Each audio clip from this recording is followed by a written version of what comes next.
Good afternoon, the students of class 6. Welcome to our social science history class. And today in this class we are going to discuss a new chapter, and the name of the chapter is New Empires and Kingdoms. It is the chapter number 11 from your old NCERT book, and the page number is 111. So those have new NCERT book, they can open page chapter number 10. Okay, so let's begin our new chapter, New Empires and Kingdom. And today in this new chapter we are going to discuss the first two subunit, that is the Prasastis and what they will tell us, and Samudragupta's Prasasti. So you know that after the decline of Kushana dynasty, in northern Indian region, some rulers, they also established a huge dynasty, and it is the Guptas. So Guptas, the first Gupta ruler who established the dynasty named Sri Gupta, and later on the Chandragupta I also spread the territory of the empire, and later on the most successful and powerful ruler of that dynasty, Samudragupta, also spread its territory up to its extent. And we know about Samudragupta from a long inscription, actually a poem in Sanskrit composed by his court poet named Harishana nearly 1700 years ago, and this was inscribed on the Ashokan pillar in Allahabad. In Allahabad, Ashoka's pillars also found, and on the Ashokan pillar the name of this king also found, and the Prasasti also composed on that pillar, and historians from that inscription on the pillar, from the Prasasti, they know that there was a king named Samudragupta. And the inscription of found in the Allahabad, it is also known as the Allahabad Prasasti, and today the place known as Prayagraj, so it is, we can say it, the Prayagraj Prasasti. So this inscription is of a special kind known as a Prasasti. So what is Prasasti? You have to know first that inscription of a special kind describing about in the praise of some king or ruler known as Prasasti. It is a Sanskrit word meaning in praise of. And while Prasastis were composed for some of the rulers, you read about in chapter number 10 also, and such as the Gautamiputra Sri Satkarni. The Gautamiputra Sri Satkarni was another Satavahana ruler, and whose name was found in some inscription, in Nasik inscription, and they become far more important from the time of Guptas. Now the Samudragupta's Prasasti, what was written at the time, what is described in this Prasasti? That in Samudragupta's Prasasti tell us that Samudragupta was a very powerful warrior, and as a king who won victorious in battle, and as a king who won victories in the battle, and who was learned and the best of poets also. So lot of different qualities also we can find out from the Prayagraj Prasasti about Samudragupta, and he is also described as equal to the gods. And the Prasasti was composed in very long sentences, and here is a part of one such sentence mentioned here and translated into English, that whose body was most charming, being covered with the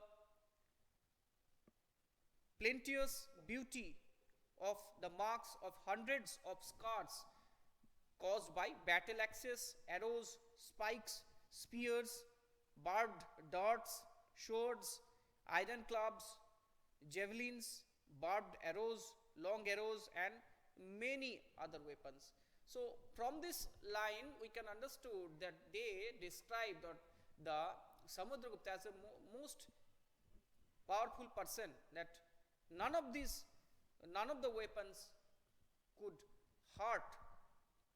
Okay, none of this weapon would hurt Samudraguptas. Okay, and they depicted as a heroic personality. So you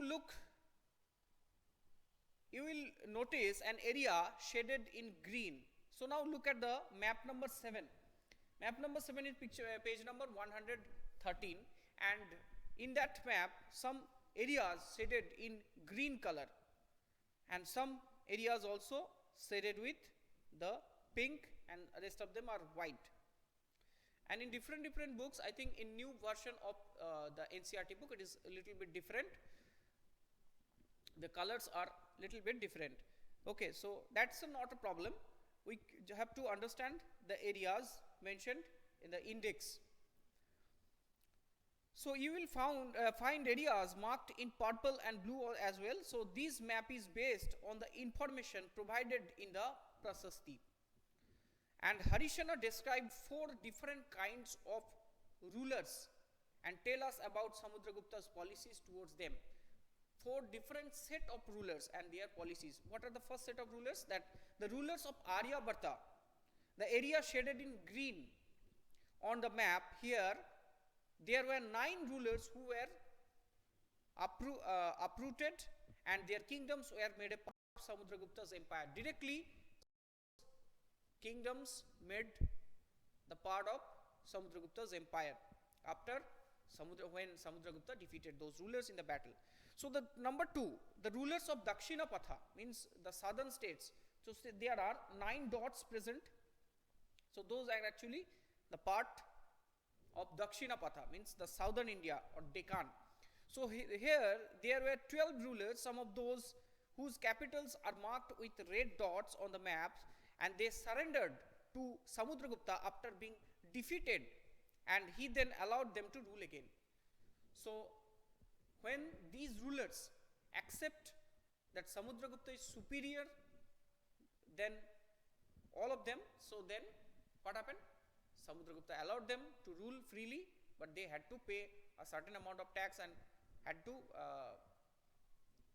obey instructions of Samudragupta. Okay. Number 3, it is the inner circle of the neighboring states, including Assam, coastal Bengal, Nepal, and Ganasangas. You have already read about Ganasanga in chapter number 6. So in the northwest, marked in purple on the map. So the purple areas, those are these areas including Assam, coastal Bengal, Nepal, and number of Ganasangas in the northwestern India. So mark in a purple in the map, and they brought tribute, followed his orders, and attained his court. So those rulers, they also obeyed Samudragupta, and they brought tribute for the Samudragupta and followed his orders and attended his court regularly. Number 4, fourth set of rulers, these rulers of the outlying areas marked in the blue color.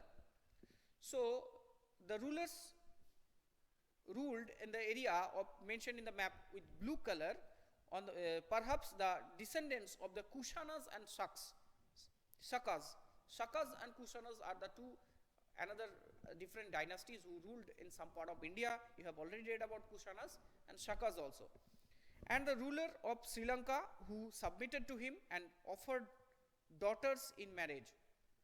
So in this, from this account we can also understood that the areas mentioned with blue, these are ruled by the Kushanas and Shakas, and the Sri Lanka also, and the Sri Lankan princess also get married, and they also married with the Samudragupta and his family. So it is also mentioned in the Prayagraj or Allahabad Prasasti. Okay. So students, that's all from today's class. Hope you understand the 4 different set of kingdoms that was controlled by Samudragupta, and they are mentioned clearly with different colors in map number 7 in page number 130 of old NCERT book. Okay students, so that's all from our today's class. Thank you for watching. See you in the next class with another subunit. Bye.